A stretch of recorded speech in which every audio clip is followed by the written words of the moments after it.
Bom dia, pessoal. Será que tem alguém aqui? Nós estamos um pouquinho atrasados hoje, por conta aí de uma dificuldade na internet. Agora, estamos aqui, né? Fábio, Regina, Sabione. Oi, minha amiga, tudo bem? Valcir, Lucimeire, tudo jóia com vocês? Bom dia. Desculpa o atraso, tá? A gente teve um probleminha aqui com a internet. E aí, fizemos vocês esperarem aí 12 minutos. Que sua internet não está boa. A internet ainda não está boa. Oi, Sandra, tudo bem? Elaine, tudo bem, querida? Saudade de você, viu? Estamos te devendo uma visitinha, né? Mas agora o coronavírus está nos impossibilitando, mas a gente não esqueceu de você. Oi, Johnny, tudo bem? Sandra, oi, Sandra. Tudo jóia com você? Como é que tá aí? Aqui tá frio. Vocês estão com frio também? Olha só, eu vou começar então falando um pouquinho sobre esse tema de hoje, que é: vale a pena continuar contribuindo para o INSS? Oi, Dalva. Mas, assim, pode ser que a nossa internet não dê conta do recado, porque está com muita instabilidade. E se a gente sair, vocês fiquem já cientes e já me desculpo com antecedência. Tá bom? Oi, Fabiana, tudo bem? Como é que você tá? Eu vou sair aqui agora, porque eu vou precisar seguir o meu roteiro aqui da live, para não falar muito, até porque eu perdi já 16 minutos. Aí tá frio sim, né? E aí eu não vou ficar vendo aqui o que vocês estão conversando, porque eu não consigo fazer ao mesmo tempo.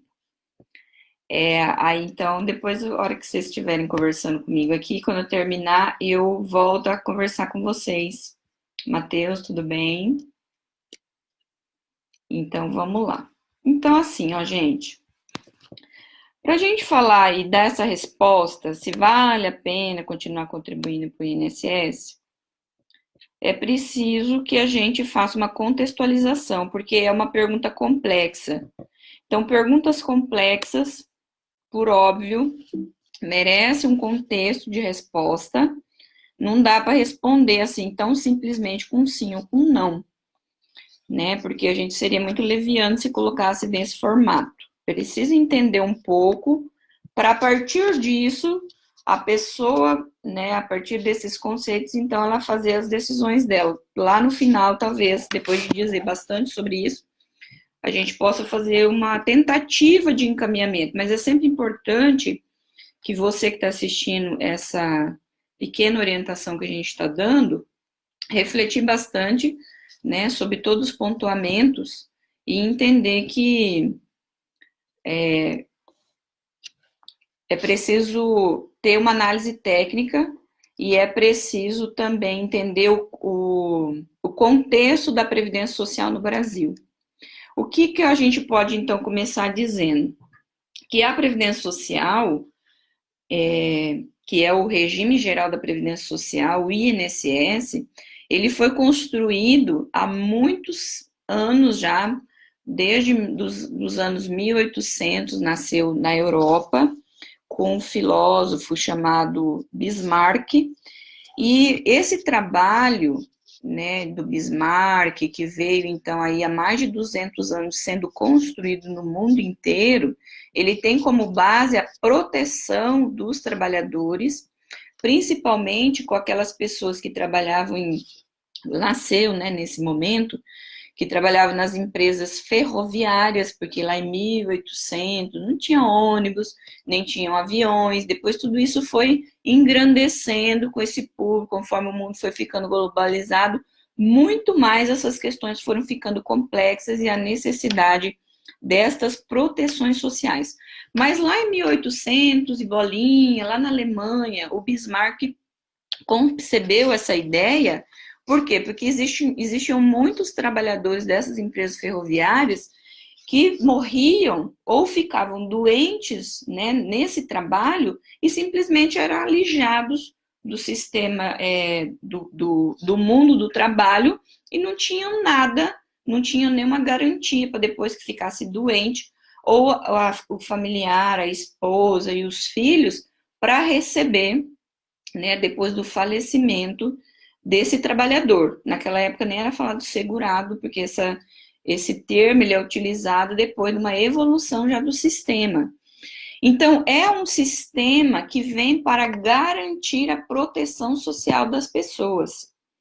Então, assim, ele foi concebido e ele ainda existe com essa natureza, para proteger as pessoas que possam vir a ter uma vulnerabilidade social, principalmente as doenças e a morte desse trabalhador. A gente vai ver também que depois, conforme o sistema foi evoluindo, veio então as aposentadorias, né? Então a pessoa o trabalhador ficava trabalhando vários anos e depois desse tempo, que é a lei que vai estabelecer quanto tempo que é esse, a pessoa pode vir então a se aposentar, ou por idade ou por tempo de contribuição. Isso seria uma pincelada geral sobre aquilo que a gente quer falar um pouco hoje.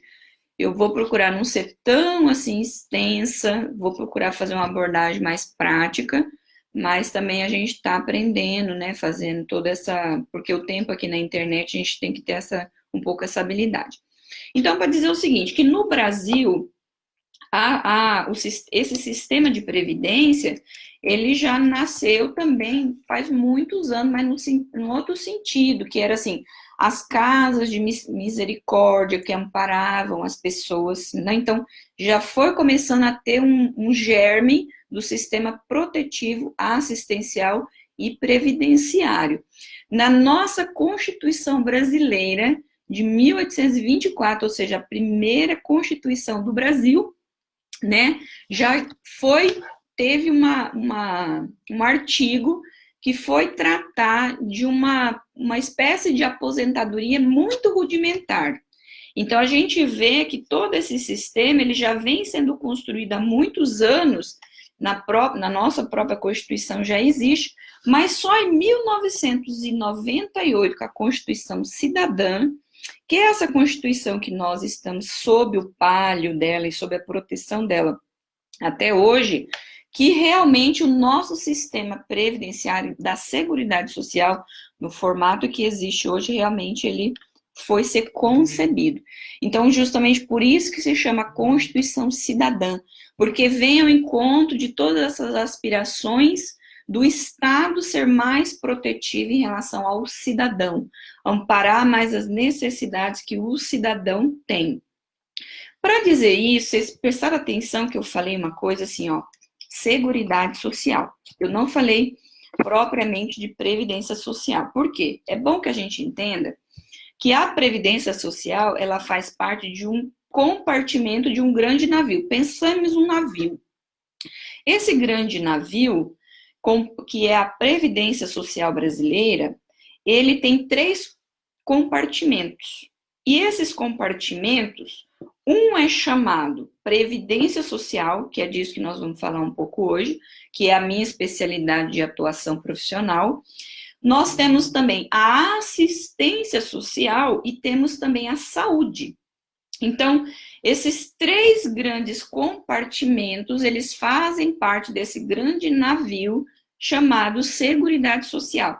E esse modelo, ele foi instituído pela Constituição de 1988, como eu disse agora há pouco, especificamente no artigo 194, que significa é o conjunto integrado de ações, de iniciativa dos poderes públicos e da sociedade, destinada a assegurar o direito a esse cidadão à saúde, à previdência e à assistência social.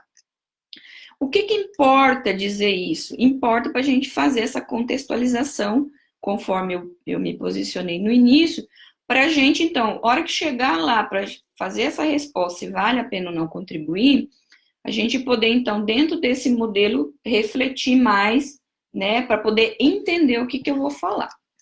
Então, assim, qual que é a diferença básica e qual que é a necessidade de falar isso primeiro?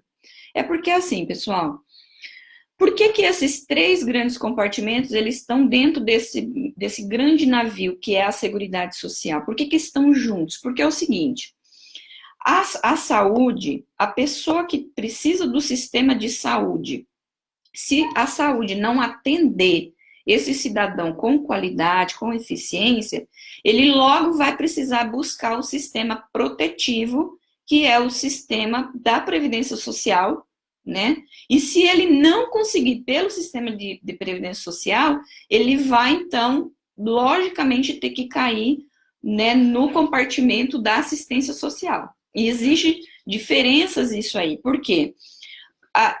Pensemos assim, uma pessoa que fica doente, se ela precisa utilizar o Sistema Único de Saúde, que é o SUS, e o SUS não consegue ampará-la, não consegue curá-la dessa doença, não consegue fazer prevenção dessa doença, essa pessoa, por óbvio, esse trabalhador vai precisar buscar a previdência social porque ele ficou incapaz temporariamente ou até permanentemente para o trabalho. E vai precisar de um auxílio-doença, né, ou de uma aposentadoria por invalidez. Então, vê que ele sai desse sistema da saúde e vai para o compartimento da Previdência Social, precisando ser amparado. Então, por isso estão interligados. Se ele não preenche os requisitos para ser amparado pelo compartimento da Previdência Social, ele vai ser já encaminhado para a assistência social, que é muito mais restritivo.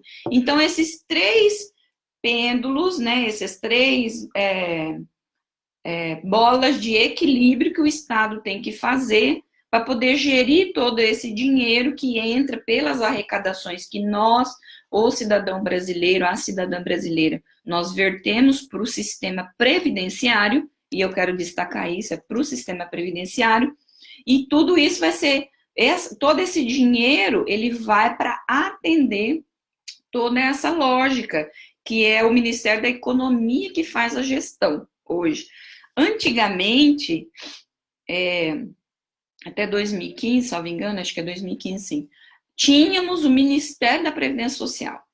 Com a entrada dos governos mais liberais, que é o governo do Temer e o Bolsonaro, nós fomos vendo que esse sistema de muita proteção social foi fazendo uma diminuição, e aí até foi extinto o Ministério da Previdência Social para passar todas as questões da gestão ligadas à saúde, ao SUAS, que é o órgão que está ligado ao sistema da assistência social, e a Previdência Social propriamente pela autarquia do INSS, ficou, então, sob a administração desse ministério, que é o Ministério da Economia. Então, o Ministério da Previdência Social não existe mais, já faz alguns anos, aí, uns 6 anos.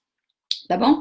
E aí, qual que é a diferença entre saúde, assistência social e previdência social? Conforme eu disse que eles estão todos interligados dentro desse grande navio de possibilidade de atender o cidadão brasileiro que está em vulnerabilidade social, que pode ficar doente, que tem problemas para se gerir financeiramente e precisa de uma aposentadoria.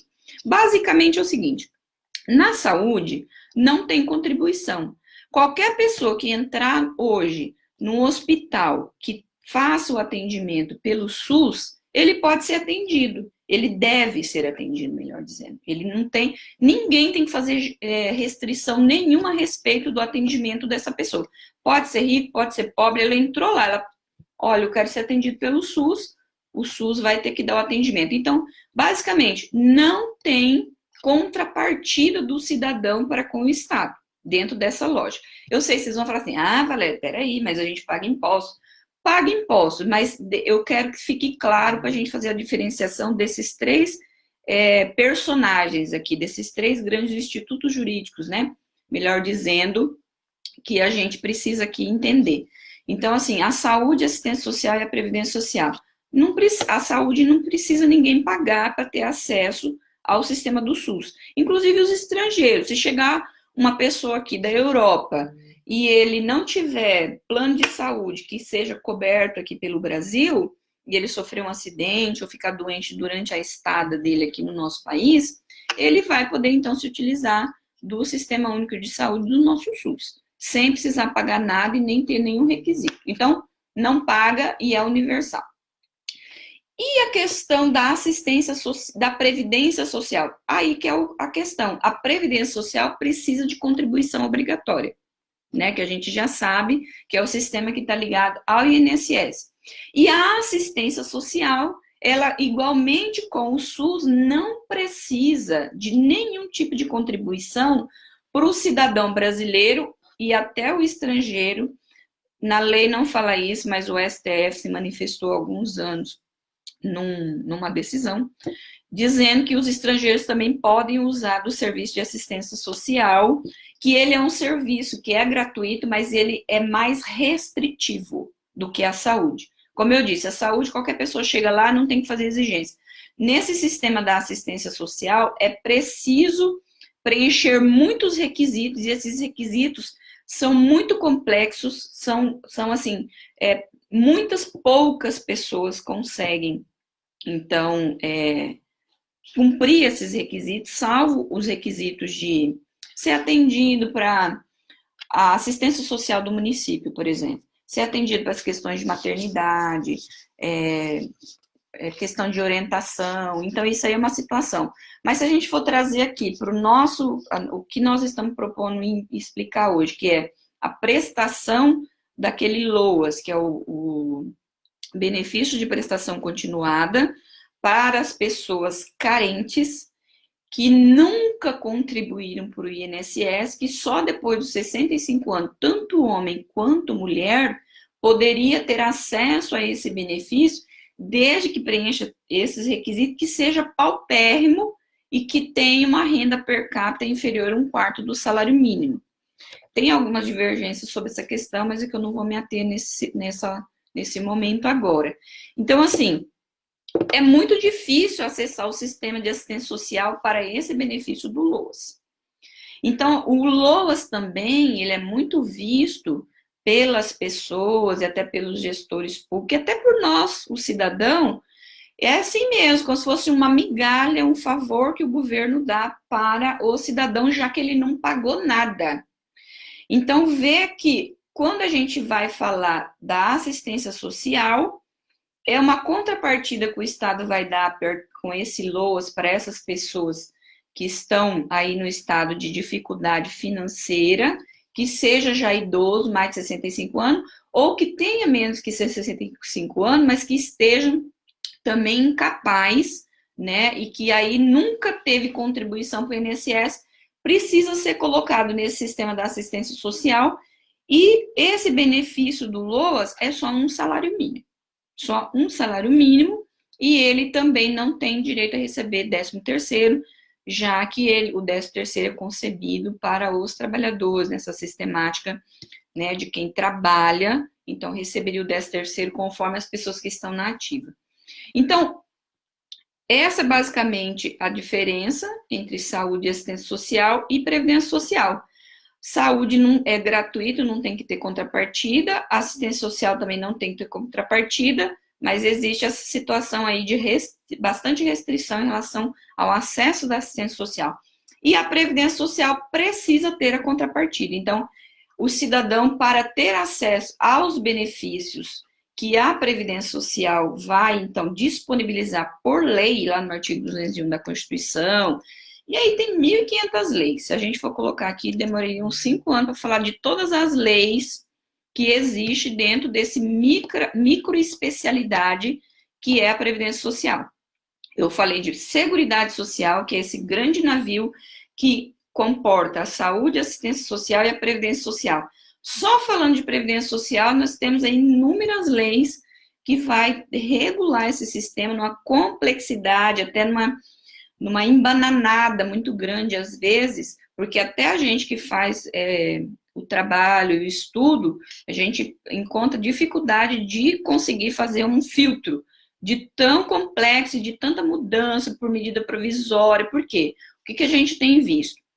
Que a cada ano que passa, a cada governo que entra, principalmente os governos mais liberais, os governos ligados com a direita, não é uma crítica, estou só falando aqui fatos, daquilo que a gente tem visto enquanto estudiosos desse tema. vem tendo uma redução desses direitos em relação ao cidadão brasileiro. Toda essa lógica do sistema protecionista que foi pensado lá por Bismarck e que foi também pensado pelo nosso constituinte originário lá em 1988, ela foi sendo desgastada, foi sendo, então, diminuída conforme foram acontecendo, então, a evolução e foram chegando esses novos governos que têm uma visão mais ligada com a economia e não ligado com a proteção do cidadão. E isso é um fato que vem, e por isso, então, essa pergunta, que é uma pergunta capciosa, inclusive, que eu recebi, né, que dá um pouquinho de trabalho para a gente poder fazer a resposta dela, mas dentro dessa lógica. Então, assim, na Previdência Social, o indivíduo, o cidadão, ele só vai ter direito de receber alguma coisa se ele estiver pagando. Acho que eu já fui clara em relação a isso. Se você não pagar, meu amigo, infelizmente você vai estar submetido ao sistema da assistência, que é esse sistema que só vai te dar um salário mínimo depois que você conseguir completar 65 anos.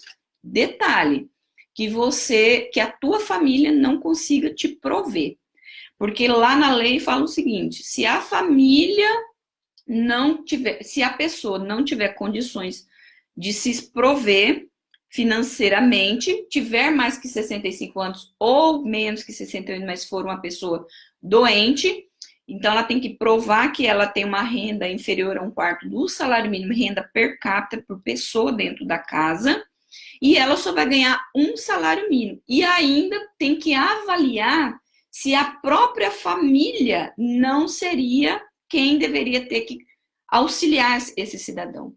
Porque, às vezes, a pessoa em si, ela não pode, ela tem uma renda per capita inferior, mas os filhos, os parentes de primeiro ou de segundo grau poderiam assumir a responsabilidade por esse cidadão, pelo custeio de vida desse cidadão. Só aí é que o Estado entraria nesse sistema da lógica da assistência social. Então, assim, vale a pena continuar contribuindo para o INSS?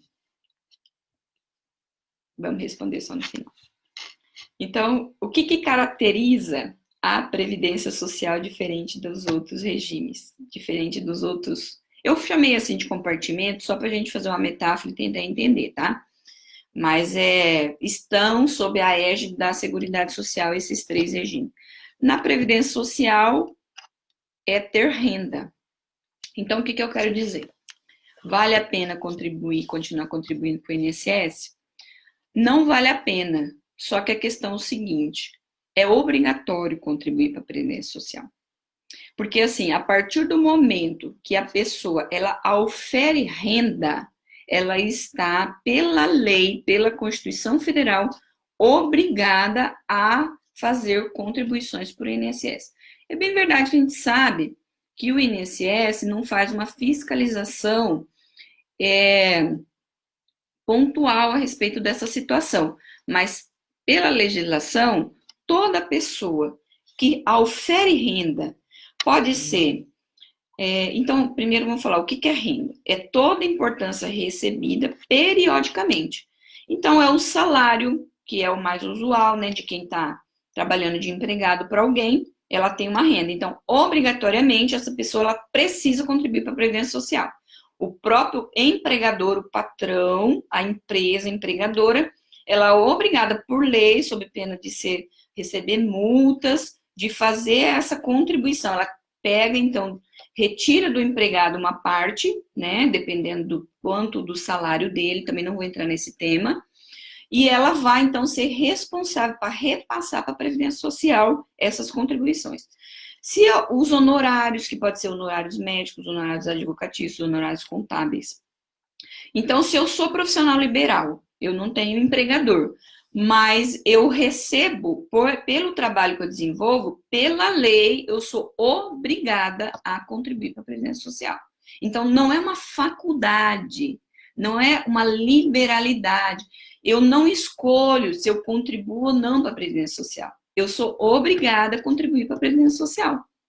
Então, eu estou trabalhando, eu estou recebendo Aquela pessoa que corta cabelo, a manicure, o instalador de ar-condicionado, o taxista, a diarista, está recebendo pelo trabalho dela.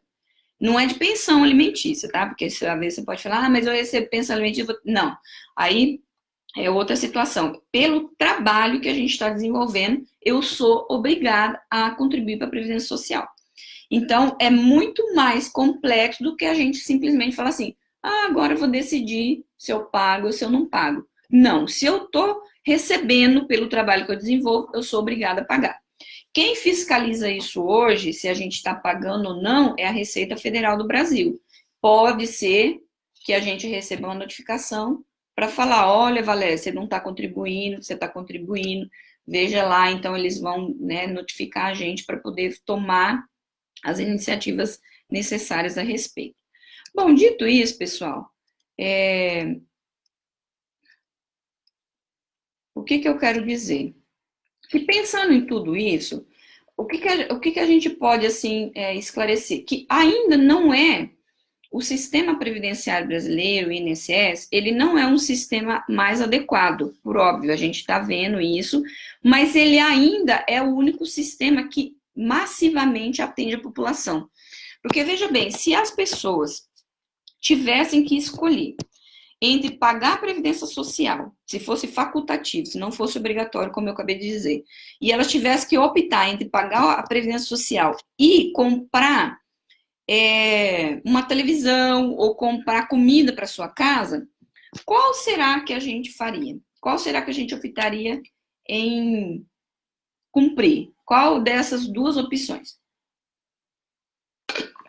Por estudos, né, estatísticas e análise dos especialistas, e até pelo bom senso, por toda essa lógica que a gente vê no Brasil de corrupção, de mau emprego, da destinação dos impostos e de tudo aquilo que a gente paga para o governo, é óbvio que a gente ia optar em não pagar a Previdência Social. Por quê? Porque a gente ia falar assim, o meu dinheiro é muito mal empregado e toda vez que eu vou buscar o INSS eu tenho muita dificuldade. Mas se o sistema fosse pensado dessa forma tão simplista, iria acontecer o seguinte, que muitas pessoas, porque não estariam pagando, hora ou outra ela vai vir a precisar. E isso é estatístico. Porque se a gente não paga, a gente não está inserido no sistema de proteção da Previdência Social. E aí a gente fica doente. Aí a gente vem a falecer. E aí a gente precisa desse benefício e não tem. Não tem. E vai recorrer aonde? Se a pessoa não tem, e ela não tem nem a família que dá esse amparo, que dá todo esse arcabouço financeiro para ela continuar tendo uma vida minimamente digna, ela vai ter que buscar a assistência que vai acabar voltando para o Estado. E tudo que é do Estado também é nosso, também é do cidadão brasileiro. Então, tudo aquilo que a gente paga também iria para aquelas pessoas que não pagam. Então, vê que o sistema de proteção social da Previdência Social, ele é um sistema solidário. Muitos pagam para alguns hoje estar recebendo, e às vezes eu nem estou precisando receber, porque agora eu não, graças a Deus eu não morri ainda, minha família não está precisando, e eu também não estou doente. Mas o meu vizinho está precisando e já está utilizando. Mas eu não, estou botando meu dinheiro lá todo mês e não posso retirar, não posso retirar. Mas, digamos assim, se eu não tivesse fazendo isso, muitas pessoas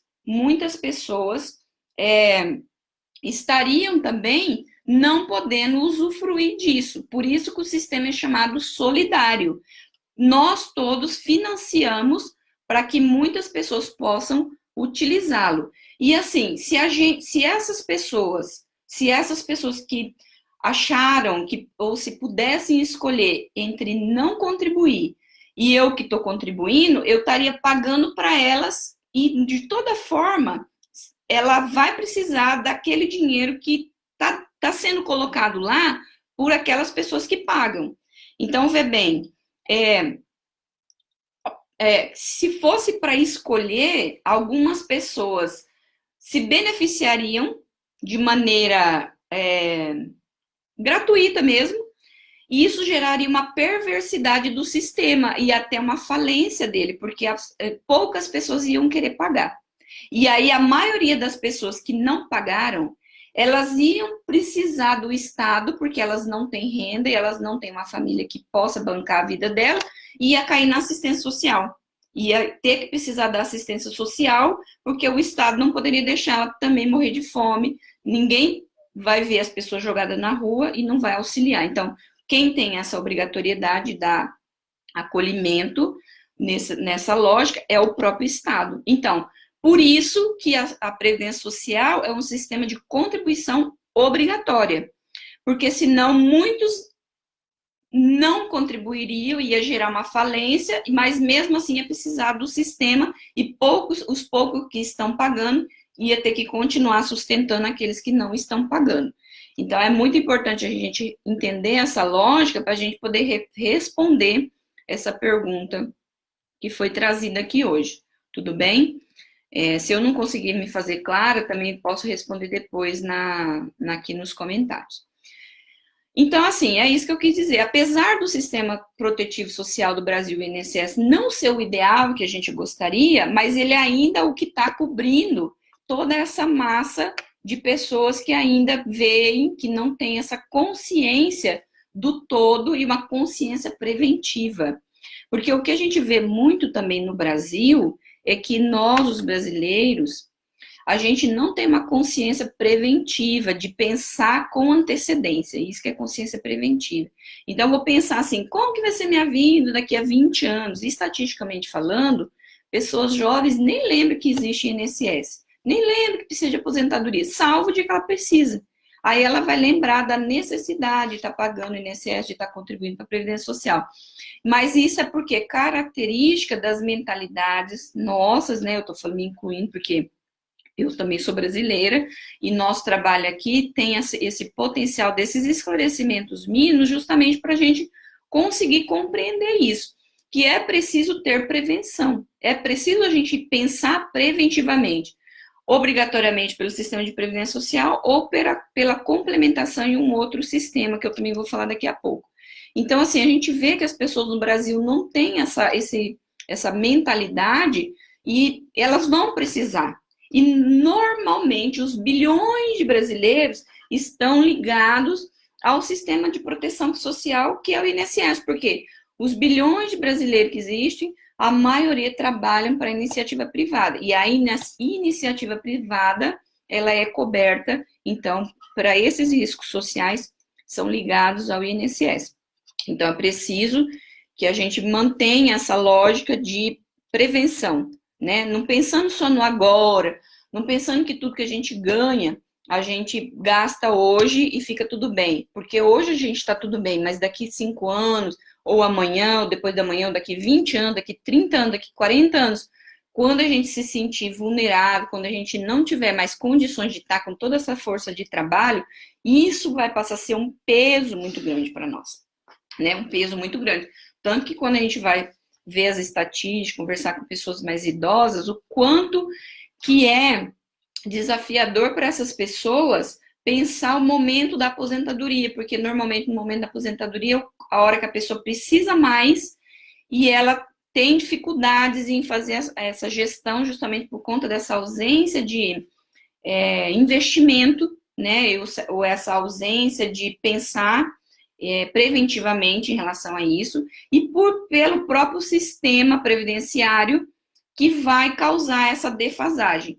Então, agora sim eu vou poder responder a pergunta, né? Porque falando todo dentro dessa lógica, se a gente vale a pena continuar contribuindo, então eu já disse que não é uma questão de valer a pena, é uma questão de obrigatoriedade, uma questão de necessidade da maioria da população brasileira, mas se a gente for fazer a conta, realmente não vale a pena no sentido de quanto vem sendo esgarçado os direitos da população.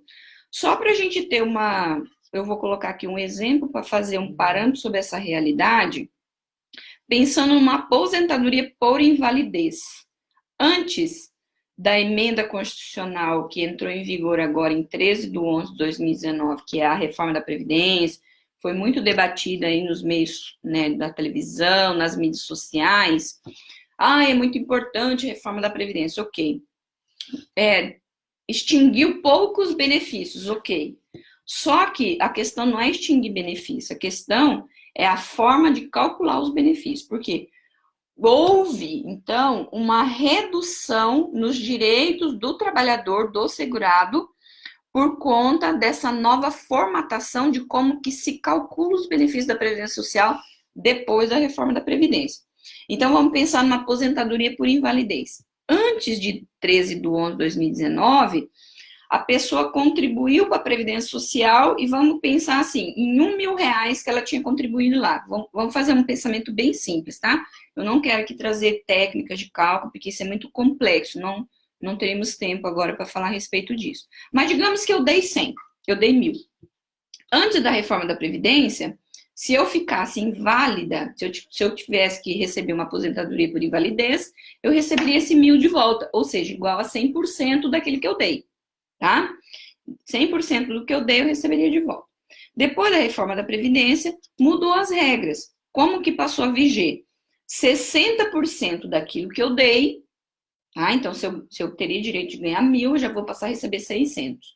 Mas, aí é o aditivo para você poder aumentar a sua aposentadoria.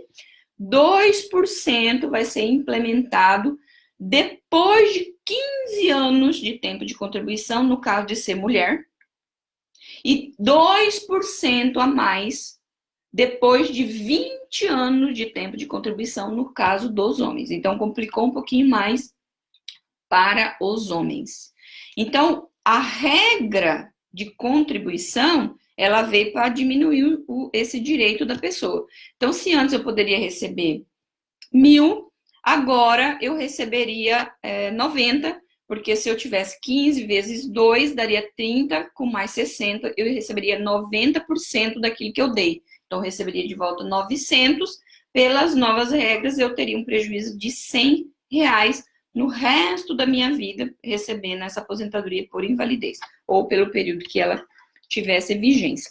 Então, se a gente tivesse o direito de escolher, a gente ia falar que não vale a pena contribuir, mas a gente é obrigado a contribuir e a gente tem o dever de contribuir dentro dessa lógica para poder dar manutenção para o sistema. Porque se a gente não der manutenção para o sistema também vai entrar em colapso e por isso que é obrigatório. Porque, né, se não fosse obrigatório, as pessoas iam sair e iam simplesmente procurar fazer pagamentos, ou procurar outras fontes de investimento. Então, assim, todas as pessoas são obrigadas a contribuir desde que elas estejam auferindo renda, conforme eu falei. Quem que não é obrigado? Só os segurados especiais, aquelas pessoas... Quem são segurados especiais? O trabalhador rural e o pescador artesanal. Só essas duas personagens, esses dois condição de segurado, que não precisa dar dinheiro para a Previdência Social, mas eles têm que comprovar a atividade. Então, podem receber, né, do mesmo jeito que os outros recebem, mas eles têm que comprovar que trabalham, precisa levar documentação, precisa provar por testemunho, é bastante também complexo fazer a prova em relação a esses trabalhadores. Então, se você perguntasse assim para mim, Valéria, então, o que você quer dizer com tudo isso? Qual que é o seu encaminhamento para tudo isso?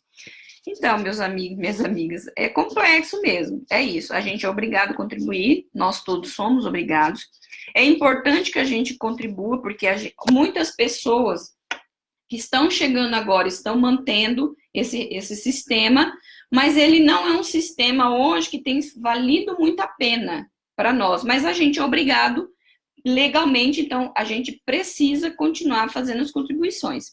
Então, assim, existem muitos planos simplificados que o governo estabeleceu para as pessoas entrarem no regime da Previdência Social. Por quê? Por exemplo, o pipoqueiro, o picolezeiro, a diarista, que está aí trabalhando, que é obrigado pela lei a contribuir, antes ele tinha que fazer um pagamento muito alto, 20% daquilo que ele estava ganhando por mês. 20% daquilo que a gente ganha por mês é muito dinheiro. Então, se estabeleceu programas com percentuais menores. Por exemplo, se essas pessoas que eu acabei de dizer, elas podem contribuir com 11% sobre o valor de um salário mínimo, e estarem inclusos no sistema de proteção da Previdência Social. E se ela ficar doente, se ela ficar grávida, essa mulher vai poder receber, então, um salário maternidade. Se o homem acidenta, vai poder receber um auxílio-doença, pode, e a mulher também, por óbvio, se acidenta, vai receber um auxílio-doença.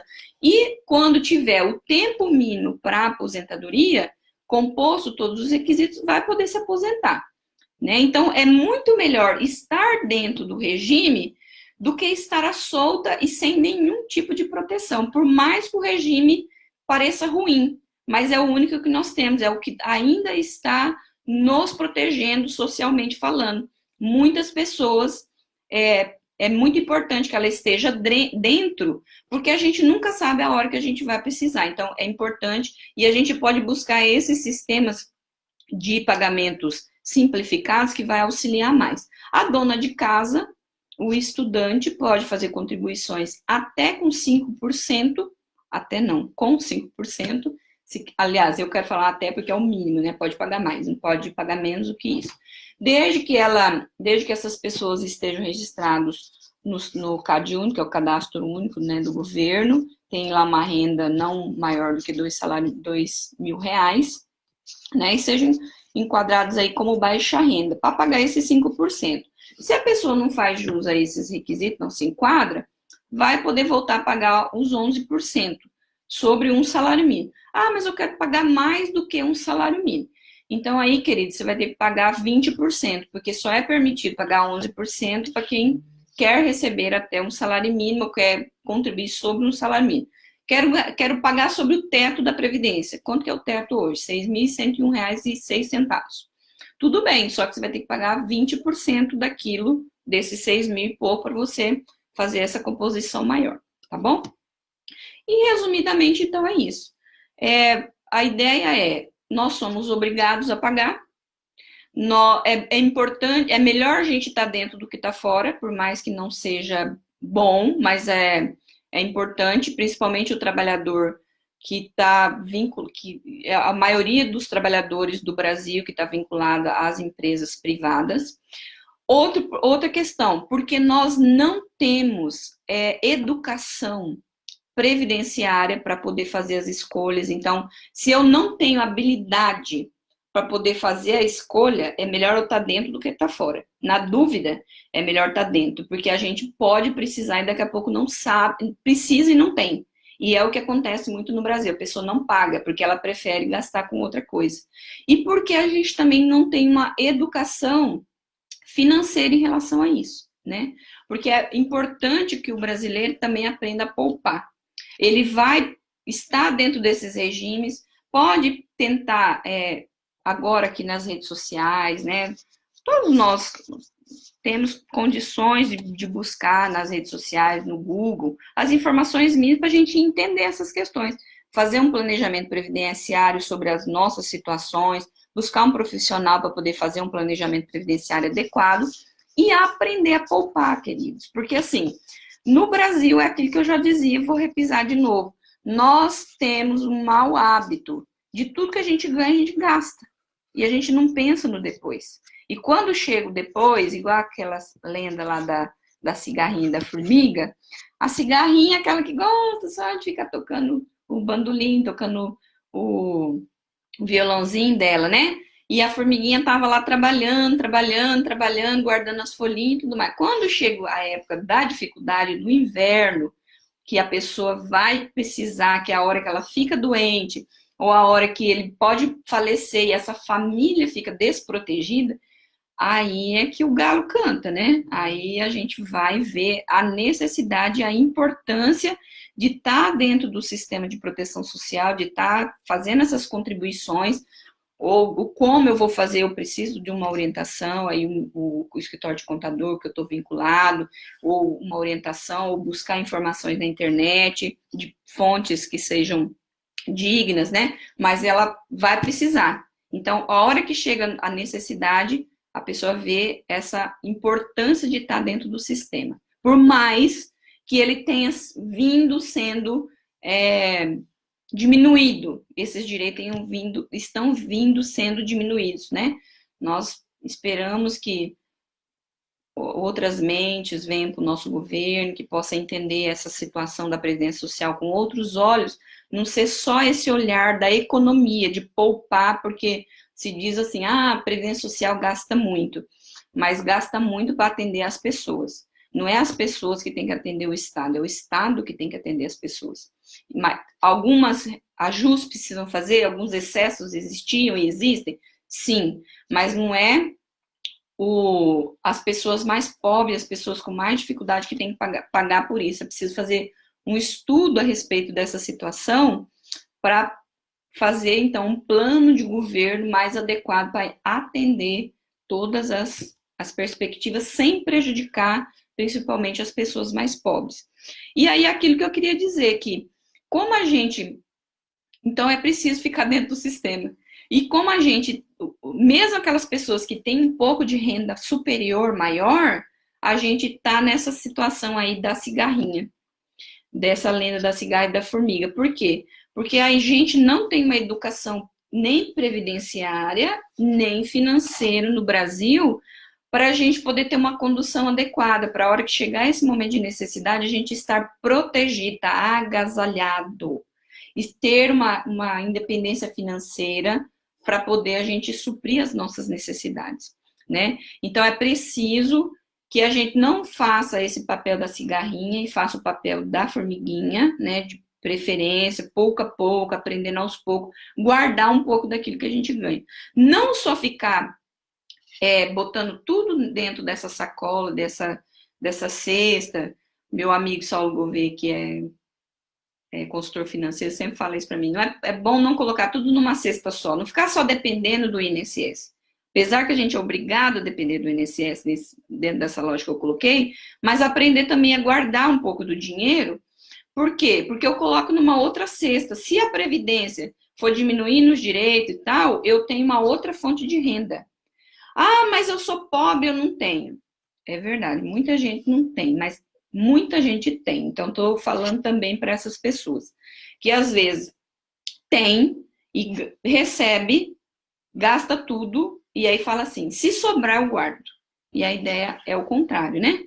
Primeiro eu recebo, guardo aquilo que eu me comprometi, 5%, começa com 5%, depois aumenta para 10%, depois vai para 15%, depois vai até para 30%. O ideal seria guardar 30%, poupar 30%.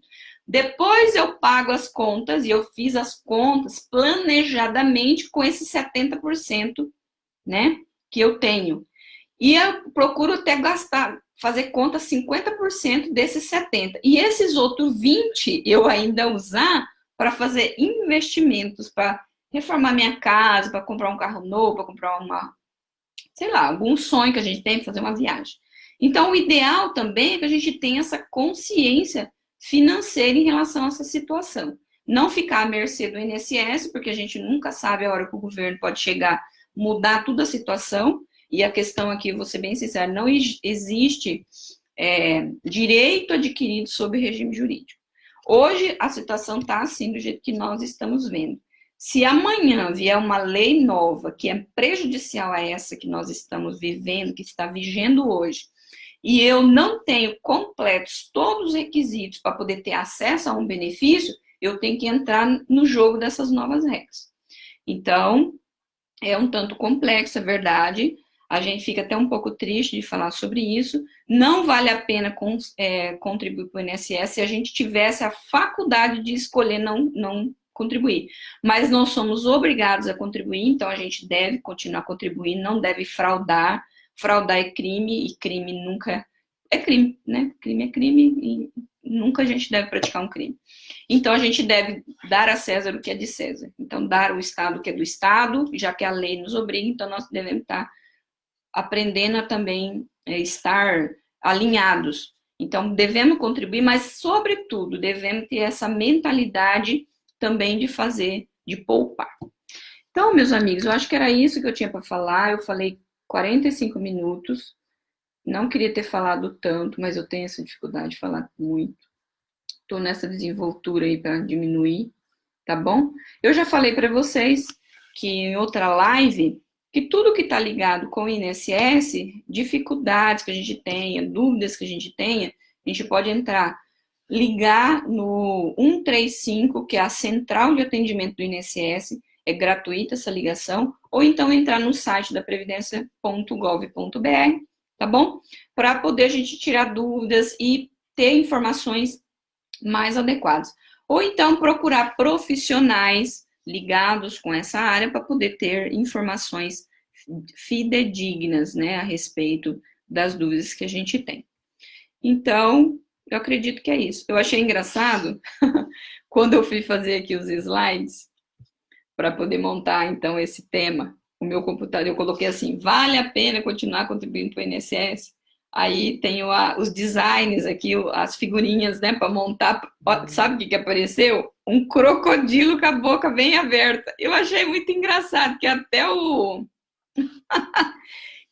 o computador entende que isso é uma boca aberta, né?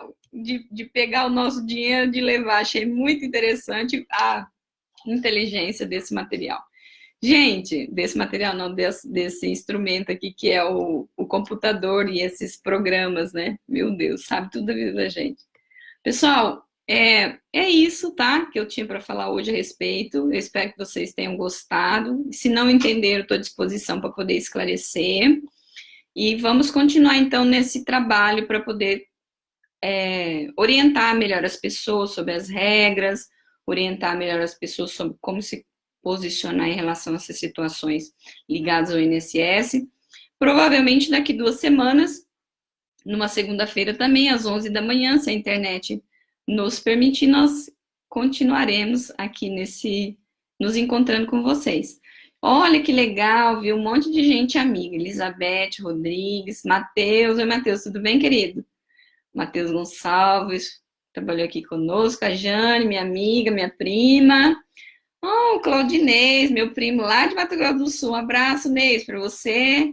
Doutora Luciana Xavier, doutor Rodolfo, trabalhou conosco também, alegria. Aldeide, que bom, um abraço para você, querido. Também trabalhou conosco. O Gerson. Nossa, Gerson, faz tempo que eu não te vejo, hein? Eu acho que tem meio uns 20 anos. Marli, irmã da amiga nossa, lá de Mirassol. Irani, saudade de você. E a Sani. Sani, abraço, viu, gente? Deus abençoe, obrigado pela atenção.